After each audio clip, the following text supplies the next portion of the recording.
थरे गोटे जंगल रे एक चढ़ई दुईटी अंडा देइथिला।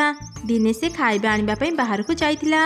रास्ता रे से गोटे रंगीन अंडा पड़िथिबार देखिला। आख पाखरे केही नथिले। चढ़ई आग पछ किछि चिंता न करी से अंडा को धरी निज बसा को चली आसिला। निज अंडा सह से रंगीन अंडा को भी रखिदेला। किछि दिन परे चढ़ई अंडारू दुईटी सुंदर छुआ बाहरिले। दिने चढ़ई ता छुआ को घर छाड़ी खाइबा आनिबा पई बाहर को गला। चढ़ई चली जावा परी गोटे दुष्ट सियाल चढ़ई को खाइबा पई ता बसा गला। ठीक सेते बेले गोटे आश्चर्यकर घटना घटिला। से घटना कौन जानिबा पई वीडियो को लाइक करी शीघ्र चैनल को सब्सक्राइब करि नियंतु। सियाल चढ़ई छुआ को खाइबा पई जिबा समय रे से रंगीन अंडा भितरु बाहरी आसिला एक अद्भुत चढ़ई।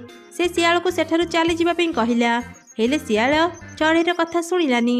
अद्भुत चढ़ई रागी जाई ता पाटिरु निया बाहर करी सियालर पिठेरे आ लांजरे निया लगिदेला।